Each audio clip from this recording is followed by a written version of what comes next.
परम पिता परमात्मा पूर्ण ब्रह्म सारी सृष्टि के रचनहार कबीर परमेश्वर जी की असीम रजा से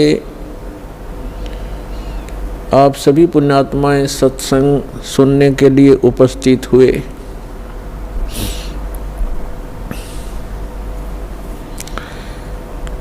सत्संग में आने से जीव को पता चलता है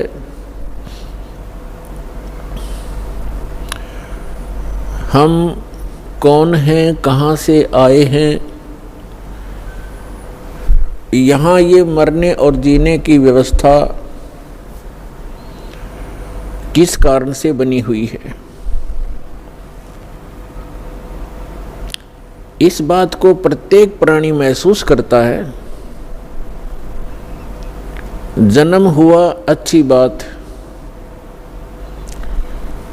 परिवार हो गया बहुत ही अच्छी बात, पुत्र पुत्री हुए,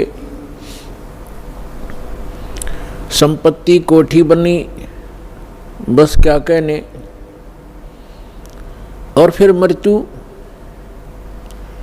ये मृत्यु वाली बात है, ये खटकती है। अब ये मृत्यु जो होती है ये एकदम विपरीत स्थिति है। सारा जीवन संतान के पोषण में, संपत्ति के जोड़ने में, कोठी और महल बनाने में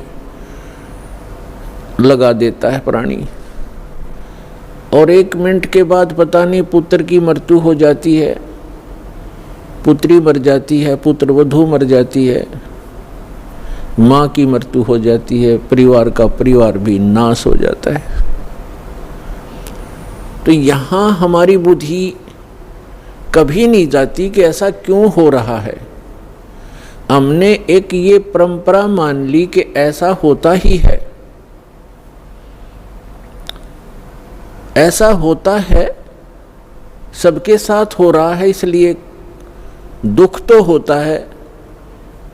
लेकिन शेष बचे हुए ये सोचते हैं हम तो अभी कुशल हैं, बस ऐसे हम अटकलबाजी से यहाँ जी रहे हैं। तो परमात्मा कहते हैं साथी हमारे चले गए। हमें समझाने के लिए परमात्मा अपने ऊपर ही उदाहरण दे रहे हैं। कबीर परमात्मा जी ये हमारे पिता हैं। साथी हमारे चले गए, हम भी चालन हारे, कोई कागज में बाकी रह रही, ताते लगी है वारे। कोई कागज में बाकी है, कोई श्वास शेष हैं आपके, इसलिए देर लगी हुई है आपको। और जो चले गए संसार छोड़कर, उनके भी, उनकी आशाएं, उनके इरादे, उनकी सोच यही थी कि अभी मृत्यु नहीं होगी। फिर परमात्मा याद दिलाते हैं, स्वयं आकर के कबीर भगवान यथार्थ ज्ञान, यथार्थ भक्ति विधि, अपने द्वारा रची हुई सृष्टि को ही भी वो खुद ही ठीक ठीक बताते हैं। और हम कहाँ थे ये हमें नहीं मालूम हो सकता, चाहे कितनी बात बनावें। ये तो रचनहार ही बता सकता है कि आप यहाँ क्यों दुखी हो रहे हो, ये मरने जीने की व्यवस्था कौन सी अच्छी है।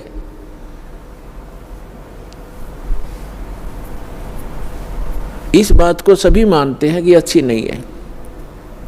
तो इसलिए परमात्मा हमें जगाना चाहते हैं, यथार्थ ज्ञान हमारे हृदय में उतारना चाहते हैं, पहले ये बता करके कि जिस व्यवस्था में आप व्यवस्थित हैं और जिन क्रियाओं में आप तत्पर हैं, यदि आप परमात्मा की साधना भक्ति नहीं करते हो, मोक्ष प्राप्ति का प्रयत्न नहीं कर रहे हो, तो ये क्रियाएं तो पशु पक्षी भी कर रहे हैं।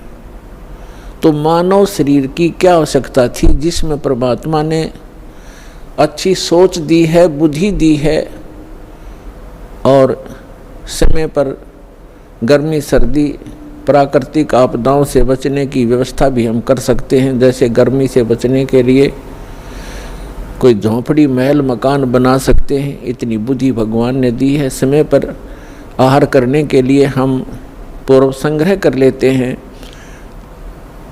अन्न इकट्ठा कर लेते हैं, और गर्मी सर्दी से बचने के लिए भी हम कोई झोंपड़ी महल बना लेते हैं। इसका उद्देश्य क्या है?